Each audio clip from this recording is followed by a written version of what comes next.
কৃষ্ণনগরের রানী। আমি তো তোমায় একটু কোনো কথা নয়, নিজের কাজ নিজে করুন, বুঝলেন? অন্দরমহলে আমার অনেক কাজ আছে। নিজের কাজ নিজে করব? আমি তোমার স্বামী, আমি তোমার কাছে এইটুকু আবদার করতে পারি না? হ্যাঁ,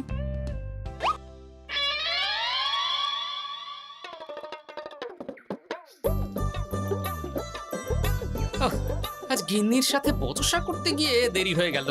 মহারাজ আবার আমার দেরি দেখে রেগে না যান।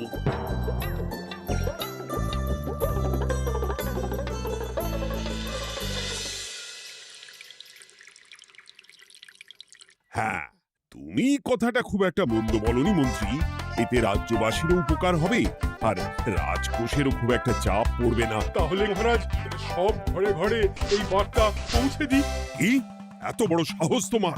আমার মুখে মুখে কথা বলছো? যাও, বেরিয়ে যাও বলছি আমার চোখের সামনে থেকে। তোমায় আর দেখতে চাই না। আমি আবার কি বললাম মহারাজ? কি বললে মানে? কি বলতে বাকি রাখলে শুনি? বলছিলাম কি, অপরাধ নেবেন না মহারাজ, সেনাপতি তো। চুপ, একদম চুপ। আমি মরছি নিজের জ্বালায় আর তুমি ওই ভুল ভাল বলে আমার মাথা বিগড়ে দিতে চাইছো? মহারাজ রেগে আগুন, এই ছিলেন ঠান্ডা, এই তো মুখে হাসি ছিল, এখন হাতে ডান্ডা। কি বললে কবি? তুমি আমায় অপমান করলে? যাও, এক্ষুনি তোমরা সবাই দূর হয়ে যাও আমার সামনে থেকে। কাউকে চাই না আমি। এই মুহূর্তে রাজসভা আমি শূন্য দেখতে চাই, না হলে আজ সব কটার গর্দান নেব আমি। যাও বলছি।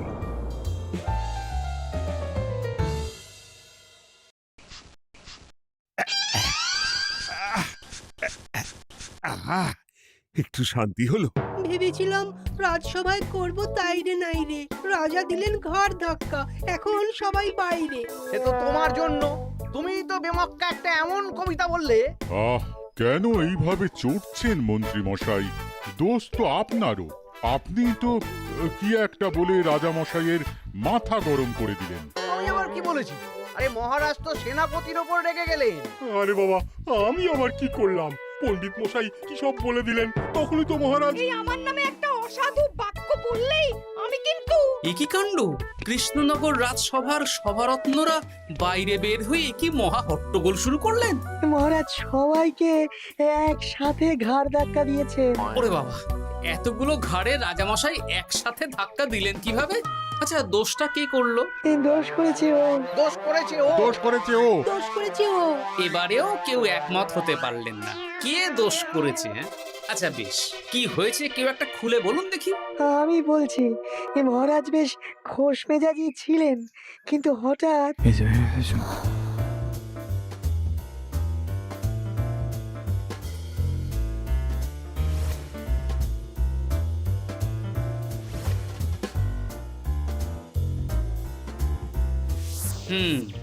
এই কাণ্ড, এ তো ভারী অদ্ভুত রোগ মনে হচ্ছে। মহারাজের আচমকা মাথায় রক্ত চড়ে গেল নাকি? হ্যাঁ, মহারাজ আপনাদের রাজসভায় ডেকেছেন। ওরে বাবা না, যাবো না গো আমি, আমার কাছে আমার প্রাণ সবচেয়ে দামি। আমিও যাব না, নির্ঘাত মহারাজ গর্দান নিতেই ডাকছেন। আমিও যাব না গোপাল, আমারও প্রাণের বড় মায়া। আচ্ছা, এটা কি কোনো কথা হলো? হ্যাঁ, প্রাণের মায়া কার নেই বলুন তো? আর মহারাজ যে গর্দান নিতেই ডাকছেন তার কি কোনো মানে আছে? অন্য কারণও তো হতে পারে। তুমি কি করে বুঝলে? হ্যাঁ, বুঝতে পারিনি, তবে আন্দাজ করেছি। তোমাদের কথাতেই শুনলাম মহারাজ খোশ মেজাজেই ছিলেন, সহসা রেগে গেছেন। আবার যে সহসা খোশ মেজাজেই ফেরেননি, তাই কি বলা যায়? এটা তুমি বলনি তো মন্দ। চলো সবে ফিরিয়ে আনি রাজসভার ছন্দ। আরে গোপাল, এসো এসো এসো। তা এত দেরি করলে কেন? বাকিরা কোথায়? তারা আসছেন মহারাজ। আপনি তাদের ডেকেছেন, তাদের ঘাড়ে কটা মাথা যে তারা আসবেন না। কিন্তু মহারাজ, আমি অন্য কথা ভাবছি। কি কথা গোপাল? আপনি নাকি সভায় আজ হঠাৎ সবার উপরে রেগে গিয়ে তাদের সভা থেকে বের করে দিয়েছেন মহারাজ। এ কি সত্যি মহারাজ? আরে না না গোপাল, মোটেও না। বলতে পারো আমি সবার সাথে একযোগে একটা রসিকতা করছিলাম। আমি দেখছিলাম সবাই আমার রসিকতা কেমন বুঝতে পারে। তাই নাকি? আসলে তুমি ছিলে না বলেই এরা কেউ আমার রসিকতা ধরতে পারেনি। এ কি সত্যি মহারাজ? আপনি সত্যি আমাদের উপর কোনো রাগ করেননি? হুম, এ কি এই সব কিছুই আপনার রসিকতা ছিল? ও মা, তাই নাকি মহারাজ? এই যে আপনি শুনিয়ে দিলেন কথা কড়া কড়া, সবকিছুই ছিল আসলে নিছক মজা করা। আহ, আবার যত সব বাজে বকছো তোমরা। এত কথা কেন? তোমরা কেউ আসলে মহারাজ কৃষ্ণচন্দ্রের রাজসভার যোগ্য নও। যাও, যাও, দূর হয়ে যাও। কিন্তু মহারাজ, এই যে আপনি বললেন। আহ, তুমি সবার আগে যাও তো। তুমি হলে সব নষ্টের গোড়া। যাও বলছি, আমার আর ভালো লাগছে না। যাও। জব বাবা।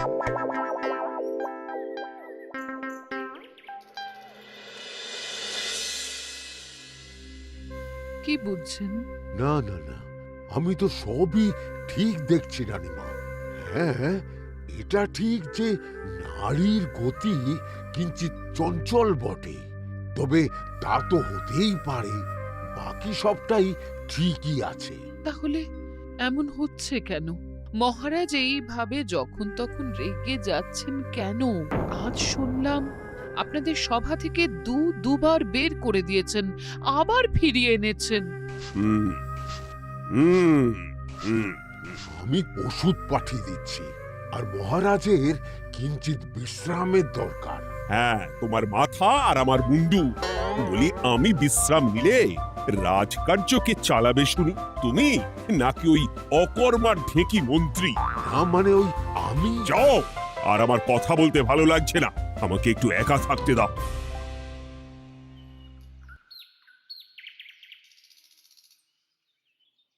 ব্যাপারটা কি বুঝলে গোপাল? রাজবৈদ্য তো মহারাজকে দেখতে রাজবাড়িতে গেছেন। কি মনে হয়?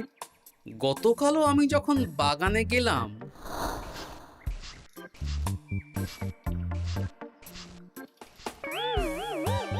গোপাল, তোমার কি মনে হয় মহারাজকে কোন রোগে ধরেছে? এই রেগে যাচ্ছেন, আবার এই মাথা ঠান্ডা হয়ে গিয়ে ডেকে পাঠাচ্ছেন।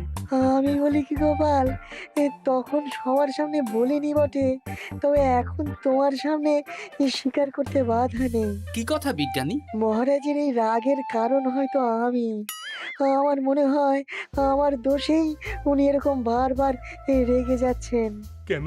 আসলে মহারাজ আমাকে একটা মাথা যন্ত্রণা সারার ওষুধ আবিষ্কারের দায়িত্ব দিয়েছিলেন, তো আমি অনেক চেষ্টা করেও সেই ওষুধটা আবিষ্কার করতে পারিনি। যেটা আবিষ্কার করেছি তাতে সেরকম কাজ হচ্ছে না। আমার মনে হয় ওনার মাথা ব্যথা থেকে এরকম হচ্ছে। সে যাই হোক, তুমি কিছু একটা করো গোপাল। মহারাজের অসুখ কিভাবে সারানো যাবে সেটা নিয়ে কিছু একটা ভাবো। ভাবতে তো হবেই। আজ সন্ধেবেলায় তুমি তোমার বাড়িতে বাকি সভাসদদের ডেকে আনো, আমি সমাধান সঙ্গে নিয়ে সময় মতো চলে আসবো। আচ্ছা বেশ, তাই হবে। আমি এখনই বাকিদের খবর দিয়ে দিচ্ছি। আর বিজ্ঞানী, একটু এদিকে এসো তো, একটা কথা আছে।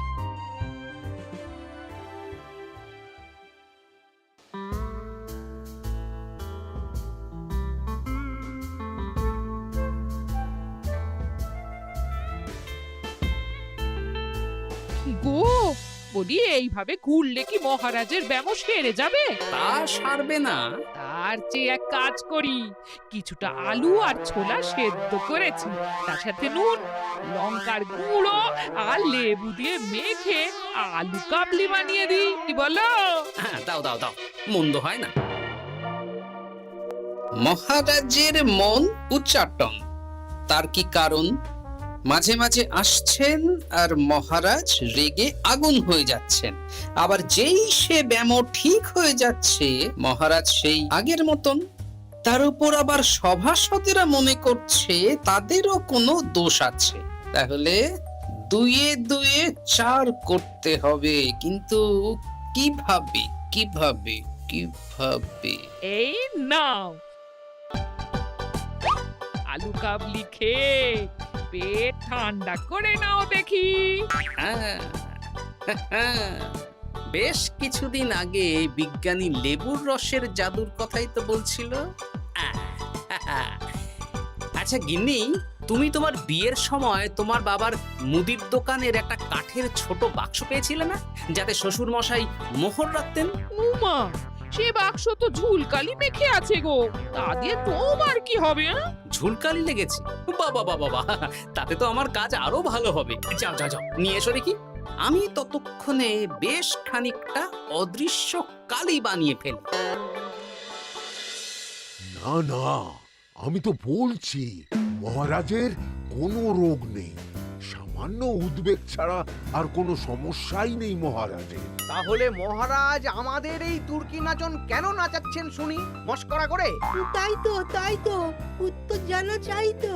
আর এই যে এত জরুরি তলব পাঠিয়ে গোপাল আমাদের ডেকে পাঠালো, তার তো টিকিরও দেখা নেই। গোপাল কি করবে শুনি? যে রোগ আদপেই নেই সেই রোগ কিনা ওই গোপাল ছাড়াবে?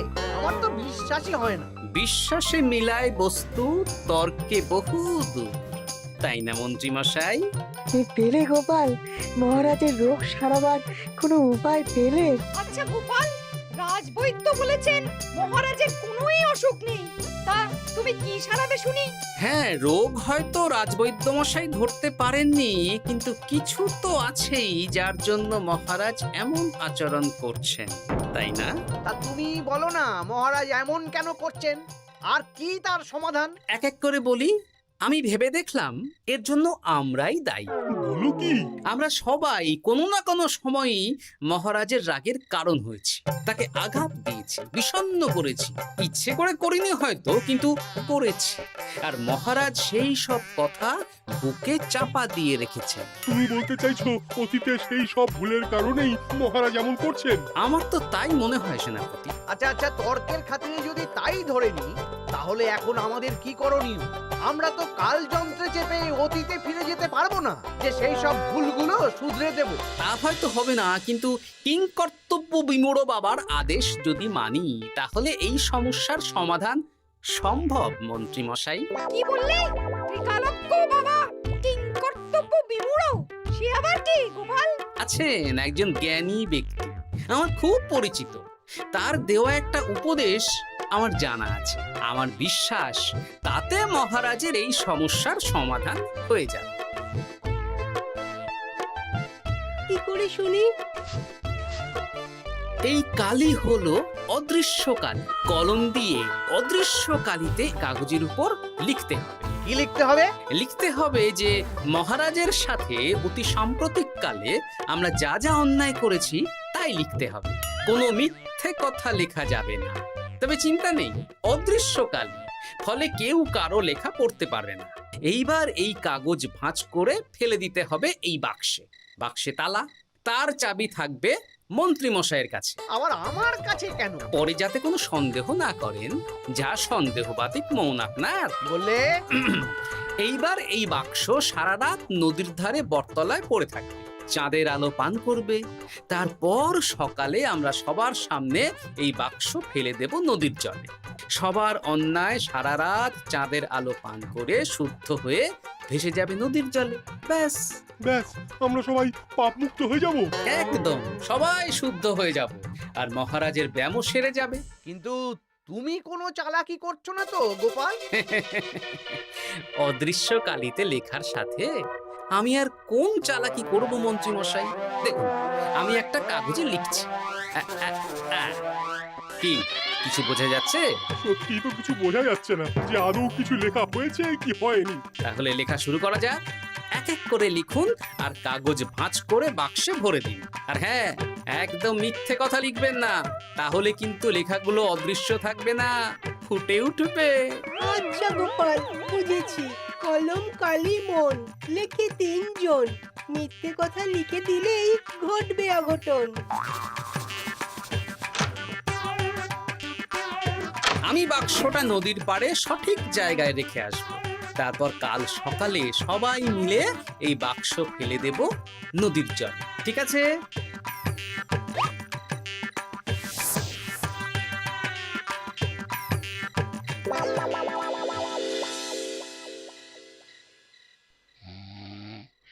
কথায় আছে, মনে যা আসে বলে যাও, ভুলেও লিখো না, তাহলেই বিপদে পড়বে। এদিকে কেমন সবাই নিজের নিজের দোষ লিখে বাক্সে ফেলে দিয়েছে। ভাগ্যিস আমি সবার লেখা কাগজগুলো রাতের অন্ধকারে বের করে আনলাম।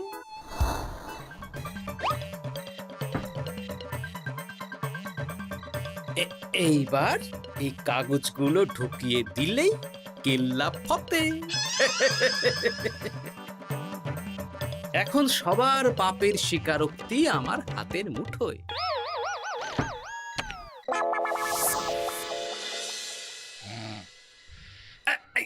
আরে, ও মা গো, ও বাবা গো, অগিনি বলি, নাক ডেকে তো ঘুমোচ্ছ, আর পিঠটা একটু চুলকিয়ে দাও দেখি। এই জন্যই তো মাথাটা যায় গরম হয়ে। আরে, এই সহজ ব্যাপারটাই তো আমি বুঝতে পারিনি। মহারাজের অসুখ তাহলে এই। যাক, এই রাতের বেলাতেই একসাথে একটা ঢিল পেয়ে গেছি। এক ঢিলে মারবো 2 পাখি। রাজার অসুখও সারবে, আবার সব কটা পাজি শায়েস্তাও হবে।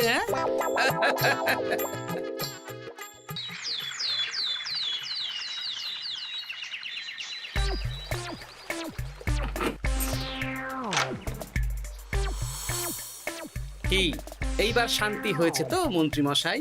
যেমন অদৃশ্য লেখা ছিল সেরকমই আছে তো? কিন্তু এতে কি মহারাজের রোগ সেরে যাবে? যাবে না মানে? মনে করুন সেরে গেছে।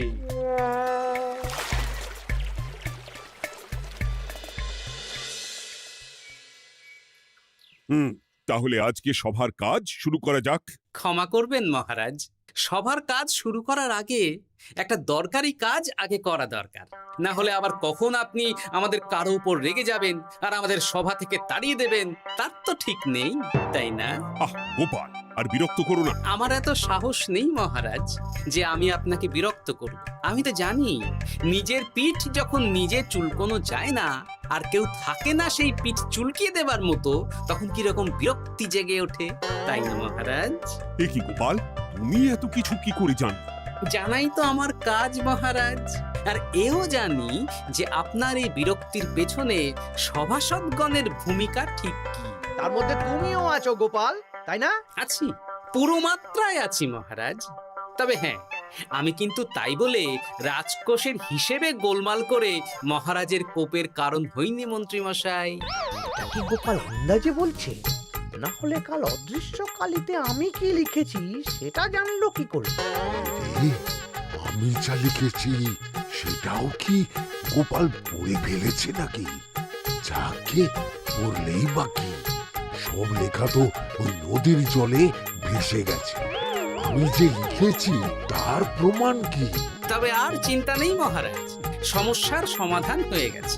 এখন থেকে আপনি যতক্ষণ রাজসভায় থাকবেন, প্রথমে মন্ত্রী মশাই, তারপর পণ্ডিত মশাই, আর তারপর রাজবৈদ্য পালা করে আপনার পিঠ চুলকে দেবে। কেন আমি কেন চুলকে দেব? না দিলে যে আপনার কপালে অনেক বড় শাস্তি ঝুলছে মন্ত্রী মশাই। রাজকোষে যে জালিয়াতি আপনি করেছেন তার স্বীকারোক্তি আমি হাজির করব যে মহারাজের সামনে।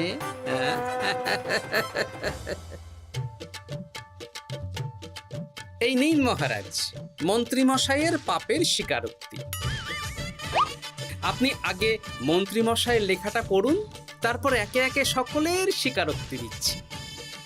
এ কি মন্ত্রী, তুমি রাজকোষ থেকে 500 মোহর চুরি করেছো, আর তার বদলে সেই হিসেব তুমি পুকুর পাড় বাঁধানোর খরচ হিসেবে দেখিয়েছো।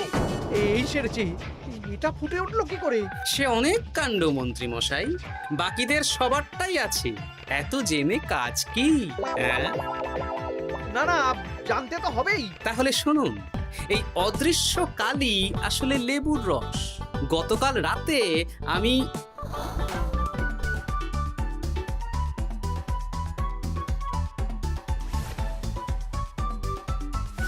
এবার লেবুর রসে অদৃশ্য লেখা কেন বা কিভাবে ফুটে উঠলো সেটা বিজ্ঞানী বোঝাবে।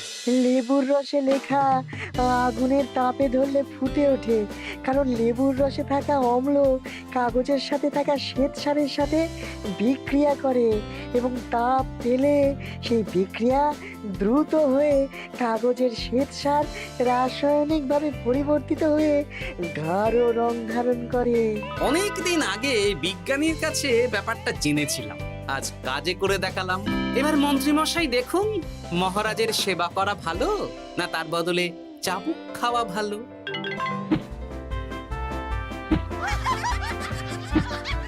ওরে বাবা, না না, উফ! আগে যেমন বুনো ওল তেমনই তো বাঘা তেঁতুল হবে মন্ত্রীমশাই। যা, রাজামশাইয়ের মেজাজ আবার বিগড়ে যাওয়ার আগেই কাজ শুরু করে দিন ও বাকিদেরকে সেবা করার সুযোগ করে দিন। আজ থেকে ভুল হলে শুধরে নেব ভুলকে। মন্ত্রীমশাই মহারাজের পিঠ দেবে চুলকে।